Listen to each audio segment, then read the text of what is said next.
Assalamualaikum warahmatullahi wabarakatuh.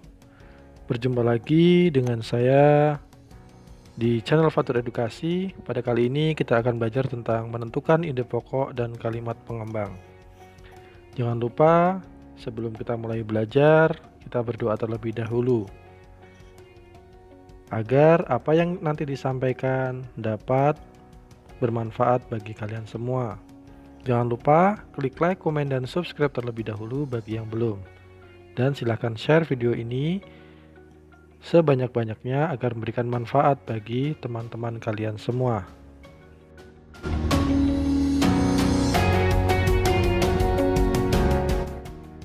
Pada kelas-kelas sebelumnya, kita sudah belajar tentang menentukan ide pokok atau kalimat pengembang. Jadi, kini kita akan mengulangi lagi. Ide pokok adalah inti dalam setiap paragraf. Jadi, dalam sebuah paragraf itu terdapat satu ide pokok saja. Bisa terdapat di awal, bisa juga terdapat di akhir, atau tersirat ke dalam seluruh kalimat yang ada dalam paragraf tersebut.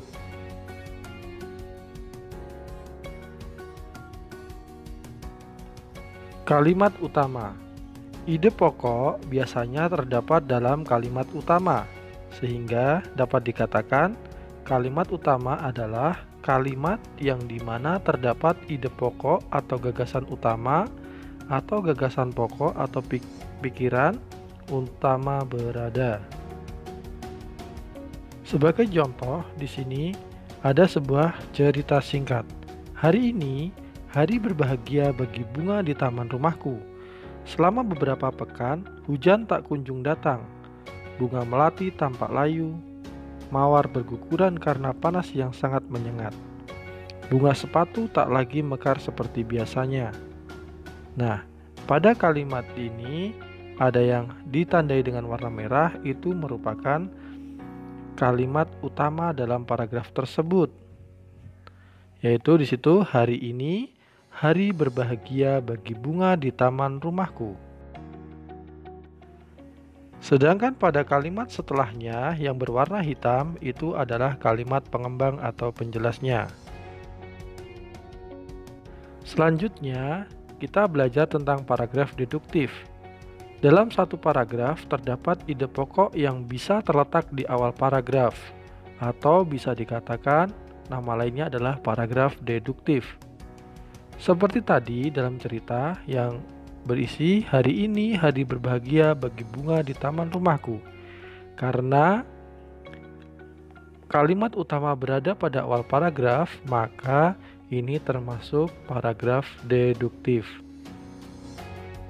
Bagaimana cara menentukannya? Itu adalah kalimat utama, di mana kalimat setelahnya itu menggambarkan keadaan yang terjadi yang disebabkan atau dipengaruhi oleh kalimat yang pertama. Artinya, kalimat selanjutnya adalah menjelaskan peristiwa yang terjadi akibat atau sebab dari kalimat pertama. Selanjutnya adalah paragraf induktif. Paragraf induktif yaitu paragraf yang dimana terdapat satu ide pokok yang bisa terletak di akhir paragraf. Sebagai contoh, di sini, sekolah tampak sangat lengang. Tidak ada hilir mudik anak-anak di lorong sekolah. Kantin sekolah sepi. Ruang kelas kosong tidak menunjukkan satupun anak hadir.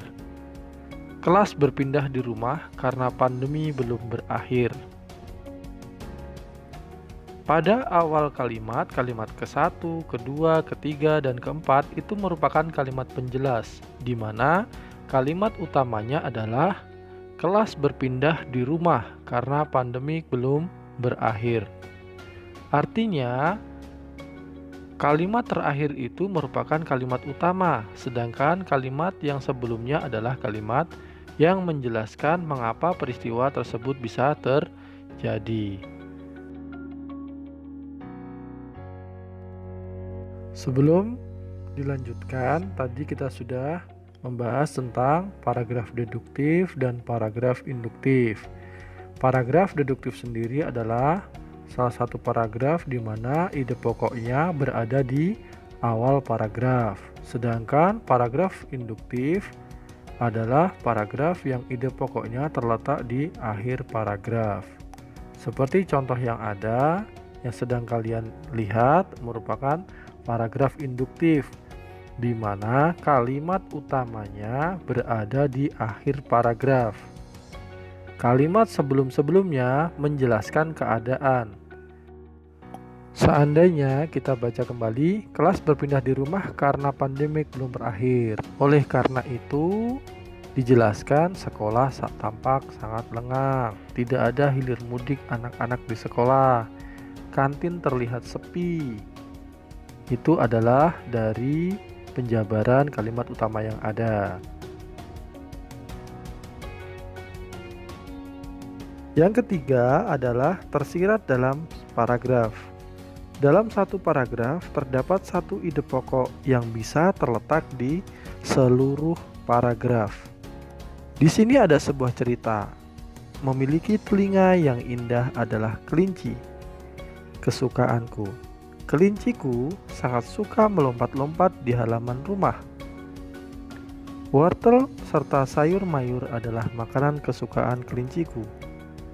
Setiap temanku bermain di rumahku, selalu asik bermain dengan kelinciku. Dalam bacaan tadi, tidak ada kalimat utama yang berada di awal paragraf atau di akhir paragraf. Semuanya merupakan penjelas, pengembang. Namun, dalam setiap kalimat ada ide yang memunculkan bahwa paragraf tersebut adalah berkisah tentang kelinci, di mana di situ saya tandai dengan warna merah.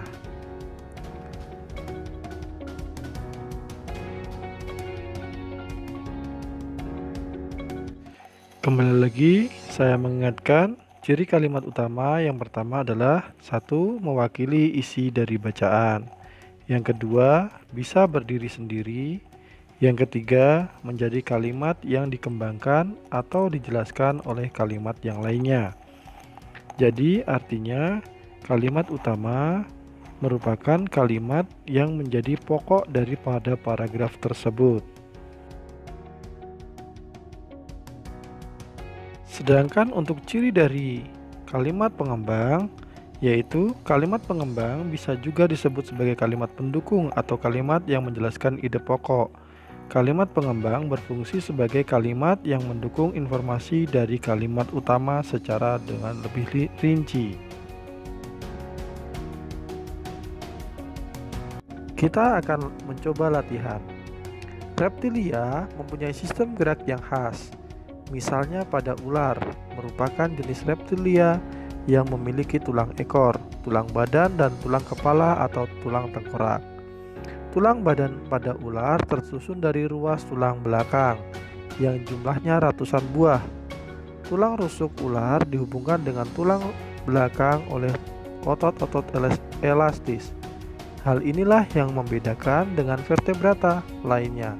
Ular bergerak dengan merayap, yaitu dengan cara meleok-leokkan tubuhnya pada tanah dan batu. Kalimat utama pada paragraf di samping yaitu berada di kalimat pertama, yaitu tentang reptilia mempunyai sistem gerak yang khas. Dan kalimat pengembangnya adalah yang sesudahnya, di mana bercerita tentang misalnya ular merupakan jenis reptilia memiliki tulang ekor, atau yang kedua tulang badan pada ular tersusun dari ruas-ruas tulang belakang. Yang ketiga, tulang rusuk ular dihubungkan dengan tulang belakang atau oleh otot-otot elastis. Dan yang keempat adalah ular bergerak dengan merayap, yaitu dengan cara meliuk-liukan tubuhnya pada tanah dan batu. Jadi secara umum itu merupakan penjelasan tentang paragraf. Apa tadi yang sudah kita bahas? Tadi kita sudah membahas tentang paragraf deduktif, yaitu paragraf yang dimana ide pokoknya berada di kalimat pertama. Dan juga tadi kita juga sudah membahas paragraf induktif, di mana kalimat utamanya yang berisi ide pokok berada di akhir paragraf atau kalimat terakhir dalam paragraf tersebut. Namun untuk paragraf kali ini, karena kalimat utamanya berada di awal paragraf atau tepatnya kalimat pertama, maka ini termasuk paragraf deduktif.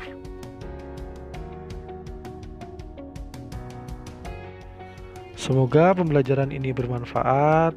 Silahkan kalian kerjakan tugas yang sudah dikirim melalui media sosial yang ada. Jangan lupa klik like, komen, dan subscribe bagi yang belum subscribe, dan silahkan share video ini sebanyak-banyaknya kepada kalian, teman-teman kalian yang ada, agar kita sama-sama belajar di masa pandemi ini.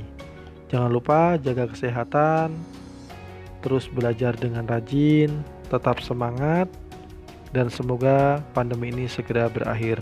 Bapak akhiri, Assalamualaikum warahmatullahi taala wabarakatuh.